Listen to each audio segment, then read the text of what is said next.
আসসালামু আলাইকুম। শুরু করছি দ্য সাইলেন্ট ম্যানার, পর্ব ৩৫। লেখিকা ডায়না ইমরোজ লাকি। ভোরবেলার পাখিদের কিচিরমিচির শব্দে চারপাশ মুখরিত হল। মহলঘরের মেঝেতে সূর্যের কড়া ঝিলিক পড়েছে। শীত প্রায় শেষের দিকে এখন।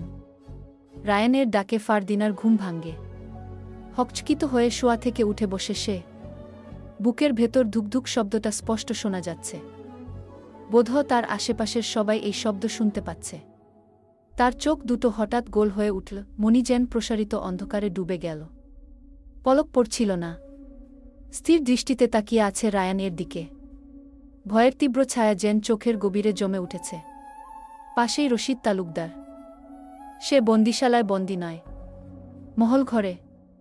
রশিদ ফারদিনার মাথায় হাত বুলিয়ে বললেন, কি ভয় পেয়েছিস? ফারদিনা বিস্ময়ে তাকাল রশিদের দিকে। এরপর রায়ান, শায়েম, আদিব এবং কিছু দাসীরা উপস্থিত, তাদের দিকে তাকাল। দাসীদের হাতে খাবারের থালা। ফারদিনা সবার দিকে বেশ আতঙ্কিত দৃষ্টিতে দেখল। গতরাতে মাথায় আঘাত পেয়েছিল। মনে করতেই মাথায় হাত দিল, সবকিছু ঠিকঠাক আছে। স্বপ্ন দেখছিল ফারদিনা। কঠিন স্বপ্ন। সে খুশি হয়েছে স্বপ্ন বলে। যা দেখেছে সবই মিথ্যে। হাফ ছেড়ে বাঁচল। ফারদিনা রশিদের প্রশ্নের জবাব দিল, খারাপ স্বপ্ন দেখেছিলাম, তাই ভয় পেয়েছি গু। তোকে নিয়ে গতকাল চিন্তায় ছিলাম। ঘরে না পেয়ে বাইরে খুঁজতে গেছিলাম। এরপর জানতে পারি তুই মহলঘরে। তোর শরীর ঠিক আছে? রায়ান বলল, আমি ঠিক আছি। আদিব ফারদিনার পাশে বসল। হাকিম কাজের জন্য দূরে গেছেন, ২-১ দিনে ফিরে আসবে। এরপর তোর চিকিৎসা করাব। ততক্ষণ পর্যন্ত তুই ঠিক থাক, এই কামনা করি। ফারদিনার শরীরে জড়ানো শালটা শক্ত করে জড়িয়ে ধরল। গতরাতে স্বপ্ন দেখেছে, কিন্তু এখনও তা বিশ্বাস হচ্ছে না তার। সবকিছু কতটা স্পষ্টভাবে স্বপ্নের জগতে ফুটে উঠেছিল। ভাবতেই ফারদিনার শরীরে কাঁটা দিয়ে উঠছে। সুফিয়ানের সাথে আজকাল বেশি একটা দেখা করবে না বলে নিশ্চিত করল। কেননা তার উপর নজরদারির জন্য খাস লোক রাখা হয়েছে। সে কখন ফারদিনাকে সুফিয়ান এর সাথে দেখে ফেলে বলা যায় না। ফারদিনা আজকাল হতাশার চাদরে পুরোপুরি যেন ঢেকে যাচ্ছে। স্বপ্নের ভয়টা এখনো যায়নি, এত তাড়াতাড়ি যাবেও না। রশিদ ছড়ি হাতে উঠে দাঁড়াল। ধীরস্থির কণ্ঠে দাসীদের বলল, ও ফারদিনার যত্ন কর। এরপর ফারদিনার দিকে তাকিয়ে বলল, হাত মুখ ধুয়ে নাস্তা সেরে নে। কিন্তু আমার খেতে ইচ্ছে করছে না। যখন খেতে ইচ্ছে করছে তখন খাবু। আদিব ফারদিনার কপাল ছুঁয়ে বলল, ও শরীরে তো জ্বর নেই, তাহলে হঠাৎ তোর কি হলো? জানি না গে। যা, তুই হাত মুখে ধুয়ে আয়। আমি আজ তোকে নিজের হাতে খাইয়ে দেব। ফারদিনা বাধ্য হল। বিছানা থেকে নেমে হাত মুখ ধোয়ার জন্য বাথরুমে প্রবেশ করে। রশিদ সবাইকে লক্ষ্য করে বললেন, কি তোমরা দেখো ওকে খাওয়াতে পারো কিনা। আমাকে বের হতে হবে। দারোগার কাছে যাব বলে মহলঘর থেকে বেরিয়ে যান। কুদ্দুস তার পেছন পেছন গেল। ফারদিনা হাত মুখ ধুয়ে আসল। বিছানায় বসে পড়ে। ৩ জন দাসী কয়েক পদ খাবার হাতে এগিয়ে আসল। দুধ ও মালাই, ঘি পরোটা আর রুটি, আলুর দম, ডিম ভাজা, সন্দেশ। সবগুলো খাবারই ফারদিনার পছন্দ। কিন্তু আজ খাবারের দিকে তাকালেই তার শরীর ঝিম মেরে উঠছে। আদিবকে বল, ভাই তোমরা যাও, আমি পরে খেয়ে নেব। পরে না, এখুনি খেতে হবে। নিজের দিকে দেখেছিস, চোখ মুখ একদম শুকিয়ে গেছে গিউ। ফারদিনা বিরক্ত হল।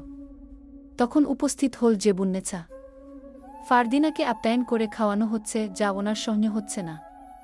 মুখ ভেঙচে মনে মনে বলল, যত্তসব আদিক্ষেতা। ফারদিনা একবার রায়ান এর দিকে তাকাল। সে জানালা থেকে বাইরে দেখছে। শায়েম বসে বসে সিগার টানছে। আরিফ চেয়ারে বসে ফারদিনার দিকেই দেখছে। তাকে জোট করে খাওয়ানোর চেষ্টা করা হচ্ছে। বিষয়টি তার সাথে অস্বাভাবিক মনে হল। খাবারে বিষ আছে বলে মনে করল। তার ভাইয়েরা সত্যিটা জেনে এখন না জানার অভিনয় করছে, সে প্রমাণ ছাড়াই নিশ্চিত হল।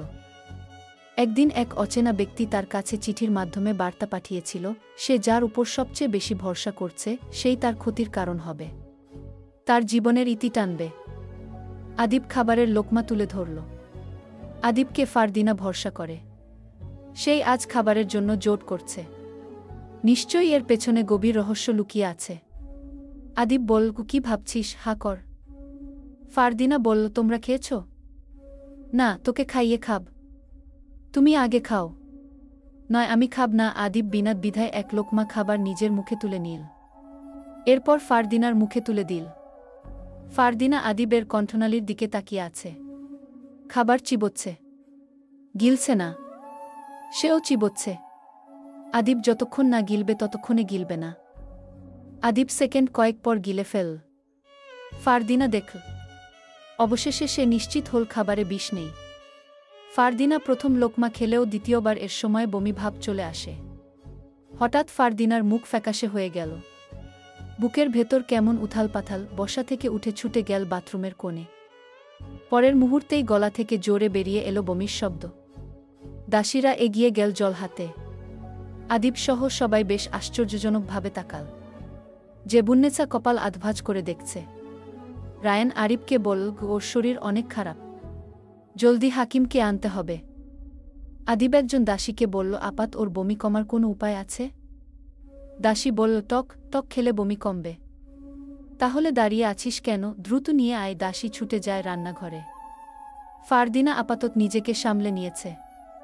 দাসীরা খাটে এনে বসায়। আদিব বেশ আদুরে গলায় বলল, ঠিক হয়ে যাবি। আমরা দেখছি হাকিম কবে ফিরবেন। খোঁজ করছি অন্য হাকিমদের। এই ঘরে থাকবি নাকি তোর ঘরে দিয়ে আসব? আমার ঘরে যাব। ফারদিনা নিজ ঘরে এসে শুয়ে পড়ে। সাথে তার ভাইয়েরা। জেবুন্নেসা পান মুখে বসল একপাশে। ততক্ষণে ঝিলমিল ছুটে আসে ফারদিনার কাছে।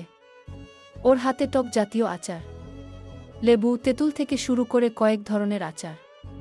রান্নাঘরে রান্না করতে ছিল ঝিলমিল। একজন দাসী তখন ফারদিনার কথা বললে আচার নিয়ে হাজির হয়। আদিব ঝিলমিলকে বলল, গো আমার বোনের যত্ন নে, ওকে টক খাওয়া। বমি দিয়েছে গি। জেবুন্নেসা পিক ফেললেন পিকদানিতে। এরপর বললেন, কে আগেই বলেছিলাম অঘটন ঘটবে। এখন দেখেছিস তো, কে জানে কোথা থেকে কার ফসল নিজের। বাকি কথা বলল না। তার কারণ, আদিব রাগান্বিত চোখে তার দিকে তাকিয়েছে।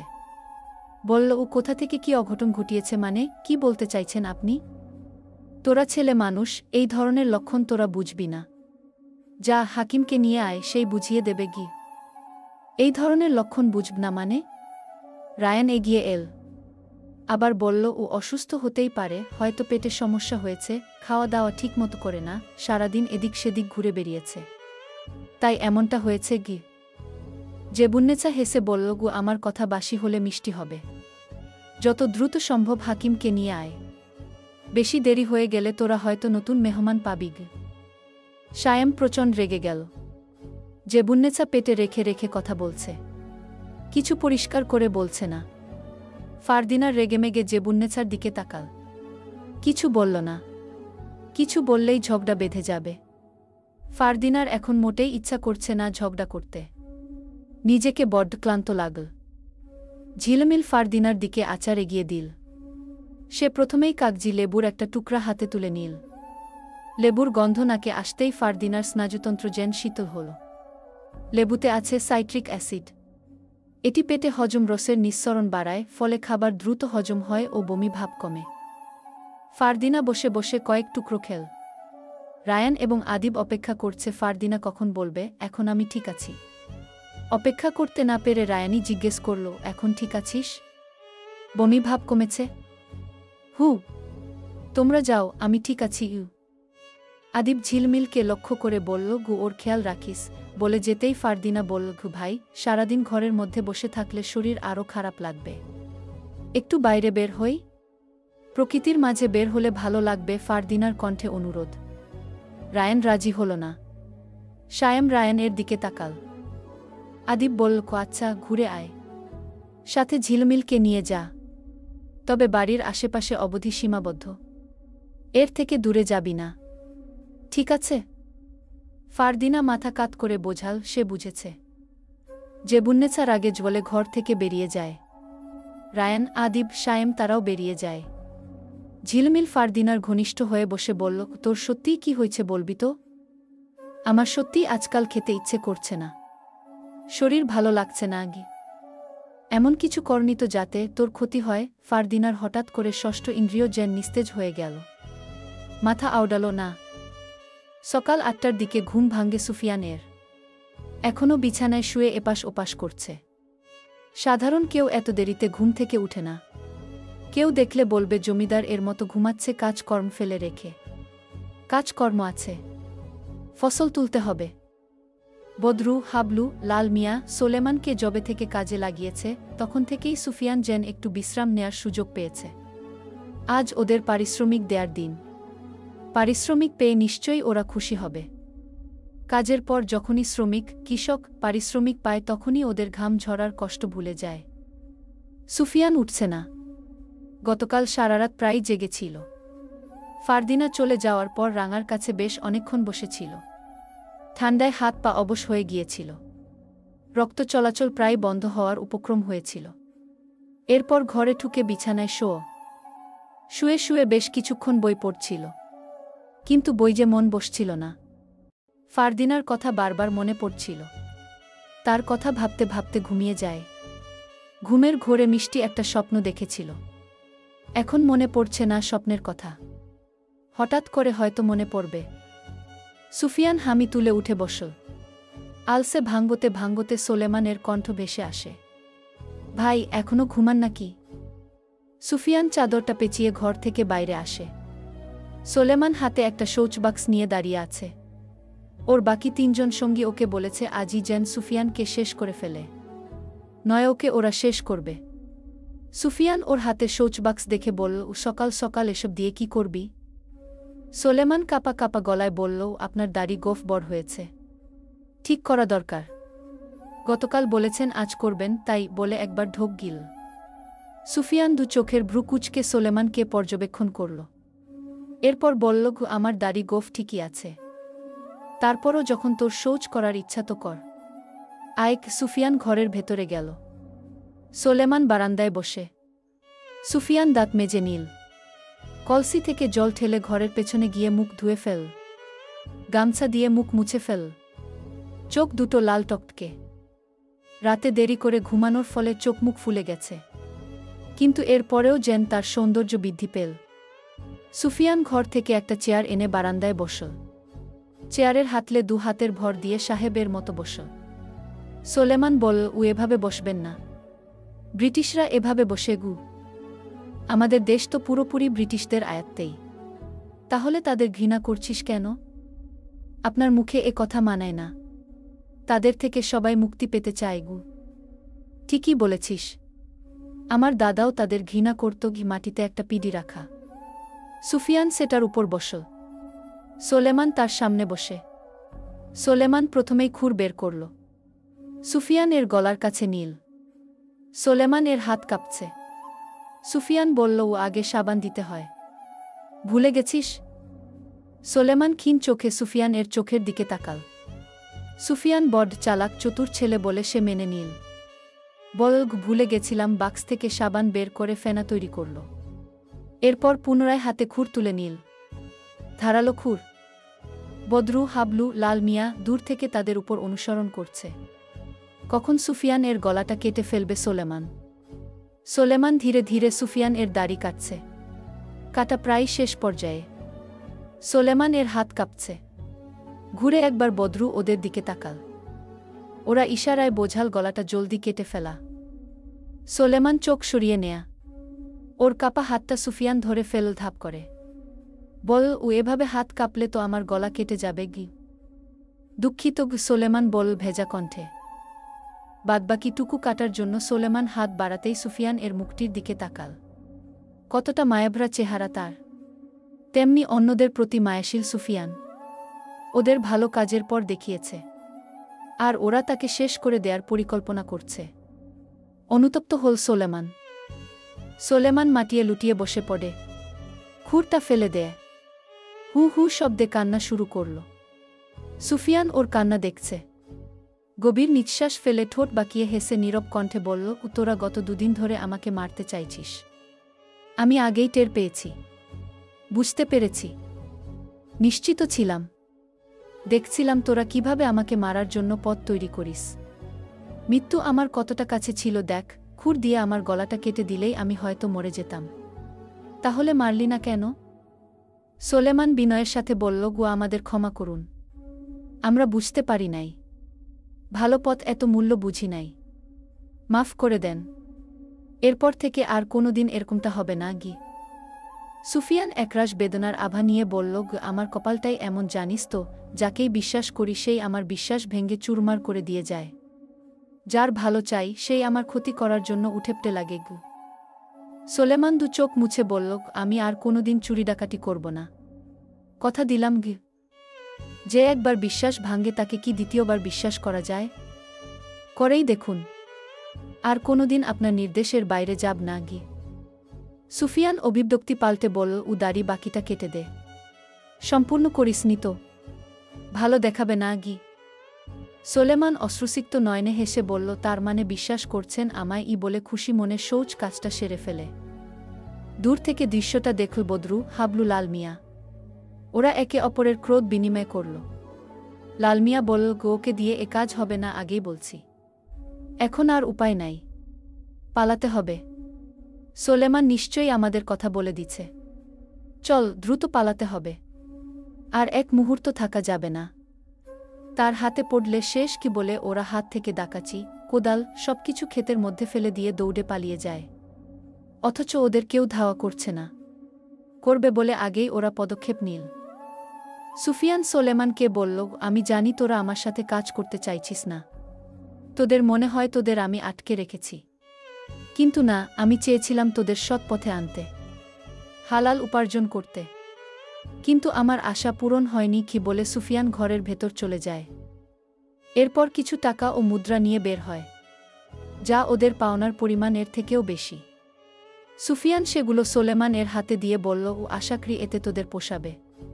তারপরও যদি কম মনে হয় তবে আবারও চাইলে চুরি ডাকাতি শুরু করতে পারিস। আমি নিজেকে ব্যর্থ ধরে নিলাম। সুফিয়ান নির্বিকারভাবে কথাগুলো বলছে, চোখে জল ছুঁই ছুঁই। কিন্তু সে ইচ্ছে করে চোখের জল আড়াল করল।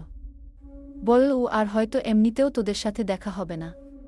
কিন্তু আমার আক্ষেপ থেকে যাবে, তোদের ভালো পথে আনতে পারিনি। সোলেমান বলল, আমি ভেবেছি আপনি হয়তো আমাদের ক্ষমা করে দিচ্ছেন। কিন্তু আমি আপনার সাথেই কাজ করতে চাই। কথা বাড়াস না, চলে যা। আজ থেকে তোরা মুক্ত। বলে সুফিয়ান পিঠ ঘুরে তাকাল। সোলেমান হাতের টাকাগুলোর দিকে একবার, আরেকবার সুফিয়ান এর দিকে তাকিয়ে চলে যায়। অন্যদিকে রশিদ তালুকদার বসে আছেন আদ্যপুর থানাতে। তার সামনে বসে আছেন দারোগা সাহেব।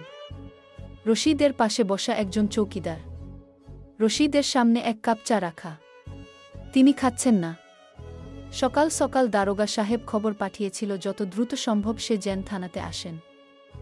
বড্ড বিরক্তি নিয়ে এসেছে সে। তিনি নিজেকে বুদ্ধিমান লোক মনে করেন। অবশ্য গ্রামের সবাই তাই বলে স্বীকার করে। কোনো বুদ্ধিমান লোক সকাল সকাল কোনো কাজের জন্য দৌড়ঝাঁপ করতে পারেন না। যা করবে নিরিবিলি। কিন্তু আজ তাকে তাড়া দিয়ে ডেকেছেন। দারোগার উপর রেগে আছেন। দারোগা সাহেব নিশ্চয়ই গর্ধূপ বুদ্ধিহীন। রশিদ ভাবনা থেকে বেরিয়ে বলল, কি জন্য ডেকেছেন? দারোগা সাহেব হাত দুটি টেবিল এর উপর রেখে বেশ কিছুক্ষণ ঝিমাল। মাথা নিচু। রশিদের প্রশ্নের জবাব যেন তিনি ভেবে চিনতে দিবেন। এরপর মাথা উঁচু করে বললেন, আপনার গ্রামকে কি আগের মতো মনে হচ্ছে? এর মানে? রশিদ বুঝতে পারল না।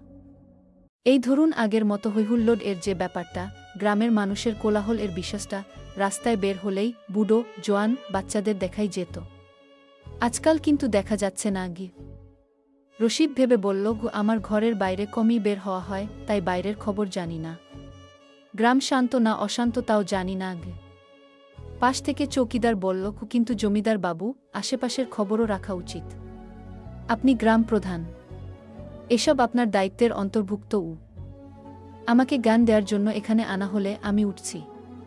আমার যথেষ্ট গান আছে। আর এত বছর ধরে আমি আমার গান দিয়েই জমিদারি টিকিয়ে রাখছি। দারোগা সাহেব বললেন, আপনি বোধহয় রেগে যাচ্ছেন। ভুল বুঝছেন, কিন্তু আসল কথা শুনলে হয়তো আপনি অবাক হবেন।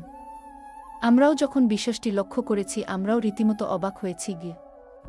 রশিদ ছড়ির উপর হাতের ভর রেখে বলল, যা বলতে চাচ্ছেন সরাসরি বললেই ভালো। দারোগা সাহেব বিস্মিত হয়ে বলল, আমরা বেশ কিছুদিন ধরে লক্ষ্য করেছি গ্রামটা হঠাৎ করেই নীরব হয়ে গেছে। আগের মতো গ্রামবাসীদের আনাগোনা দেখছি না। এরপর আমি এবং চৌকিদার মিলে দূর দূর পর্যন্ত খোঁজ নেই এবং জানতে পারি অধিকাংশ গ্রামবাসীরা কোথাও চলে গেছে। বিষয়টি কী রকম জানেন? বলছি শুনুন। গ্রামের শেষ সীমান্ত থেকে শুরু করে ধীরে ধীরে আমাদের দিকেই অদৃশ্যভাবে কেউ তেড়ে আসছে, আর সে গ্রামকে ধীরে ধীরে গ্রাম শূন্য করে ফেলছে।